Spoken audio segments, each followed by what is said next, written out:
Ramaya Ramabhadraya Ramachandraya Vedase Raghunathaya Nathaya Sitaya Pate Namaha. Kishkindha Khan, chapter number 67, a colossal springboard.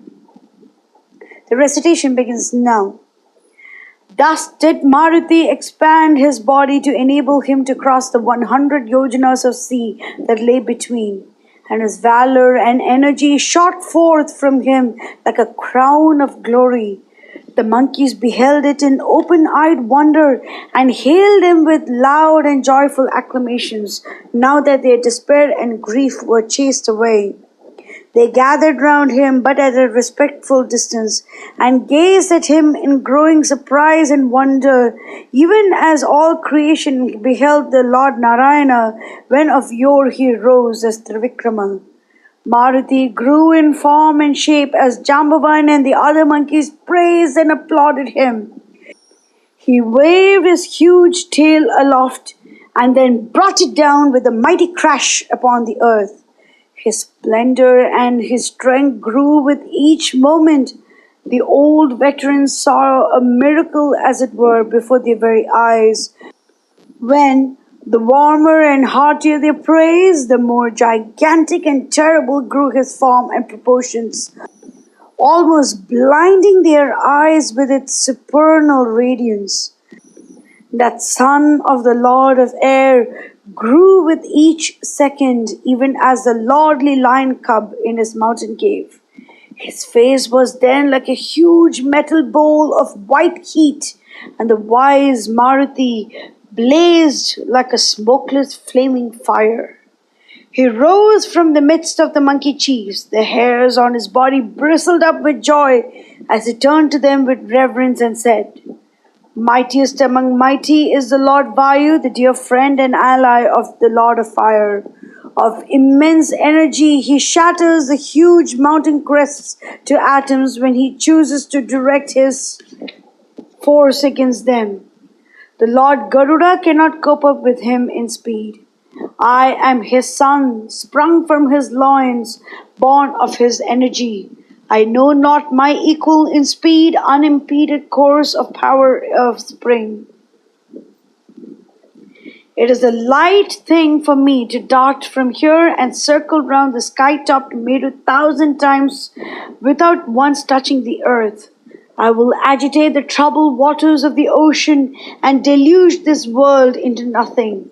The force of the wind rushing through my thighs will raise the waters of the seas and dash upon the shores of the leviathans of the deep. Thousands and thousands of times can I circle round without once stopping to take breath, the Lord Garuda as he swoops down in his speed and might to bear aloft the huge sea serpents from their fathomless depths. Am I not the firstborn of Vayu, whose currents course even in this body? Nay, this is my birthright and comes to me naturally. I will start with the Lord of the Day from the rising mountain, reach the setting mountain long before him, and speed back to meet him ere he has completed half his course.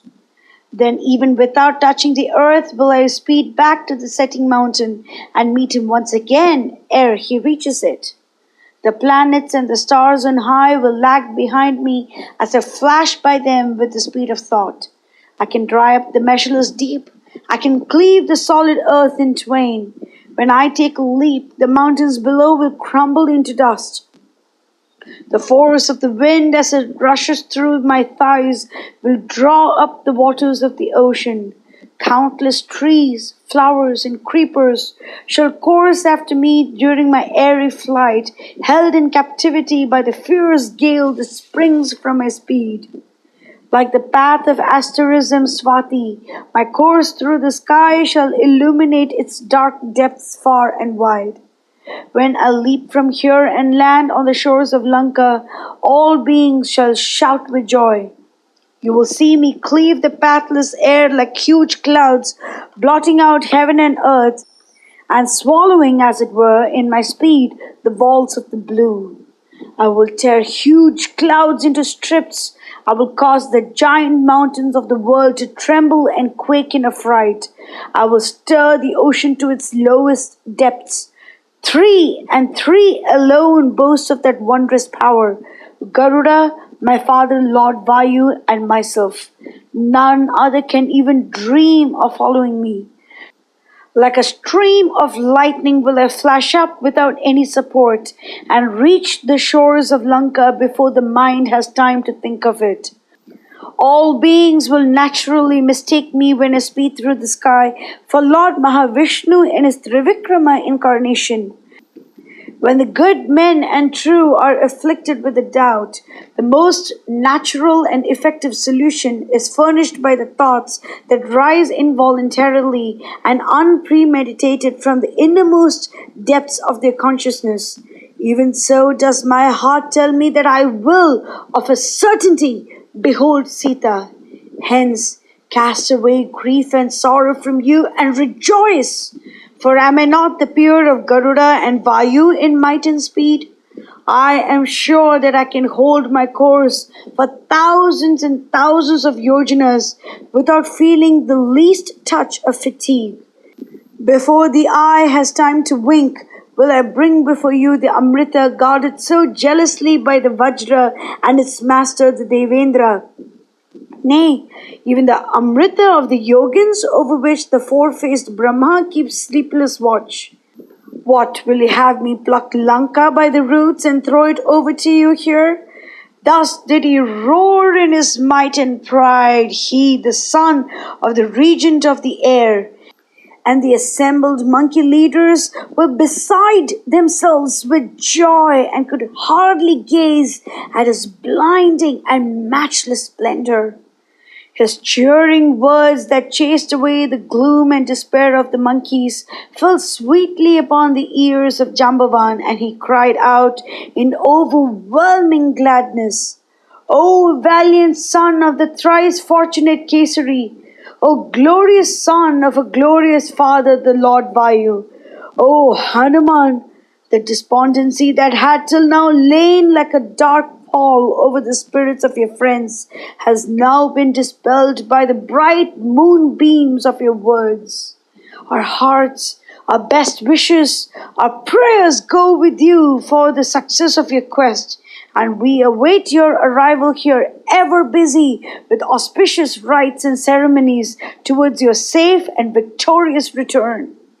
Arise and speed across this dark ocean through the might of the blessing of the great sages, through the love and good wishes of the great ones, and through the sanction and the resolve of the hoary veterans among the monkey hosts.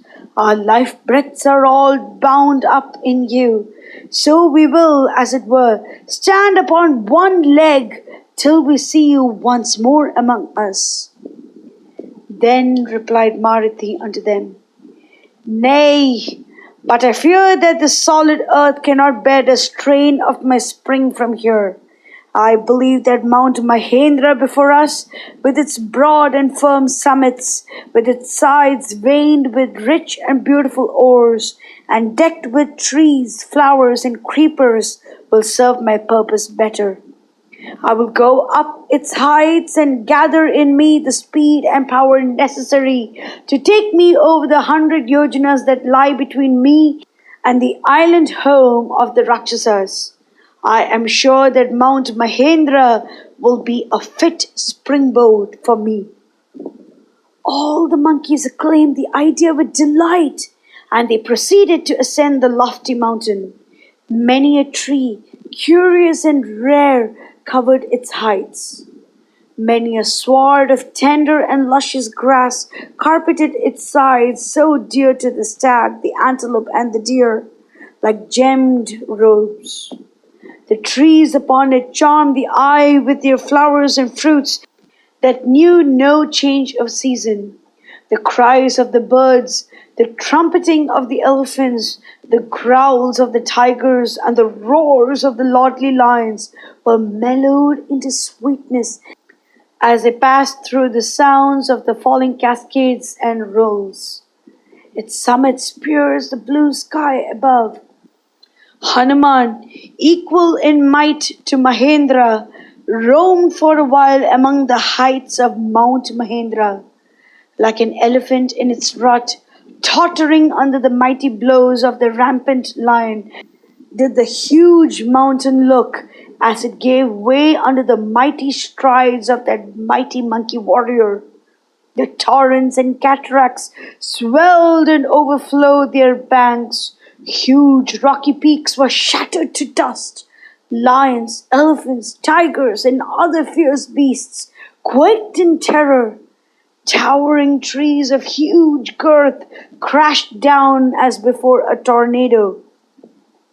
Crowds of Nagas, Gandharvas, and Vidyadharas, rudely disturbed from their pleasant drinking bouts, rose in the air in hurried disorder, accompanied by countless flocks of birds, large and small. Huge pythons sought to save themselves by hiding in deep clefts.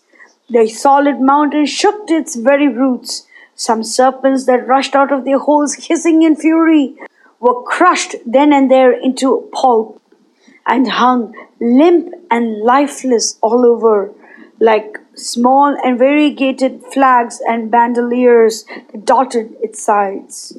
Great sages left their caves and silent retreats in haste for more peaceful abodes, like a caravan that leaves behind in mid-forest one of their number that cannot follow them. Strength, power, and courage were the birthright of Maruti. And he stood there for a while, gathering into himself the power and speed necessary for his mighty leap across the ocean. He was the best and the noblest of the monkey race. It was of no moment to him to cross the seas and annihilate the foes that dared to bar his path. His high virtues, matchless fame, and greatness were the least of his excellences. So he gathered his senses and mind into himself and turned them away from the outside world and its distractions, and pictured himself clearly and in detail his course to Lanka and his work there. Mangalam Koshalendraya Mahaniya Gunabdiye Chakravarti Dhanurjaya Sarvabhaumaya Mangalam. This is the conclusion of Kishkindha Kand of Valmiki Ramayana. Hari Bol.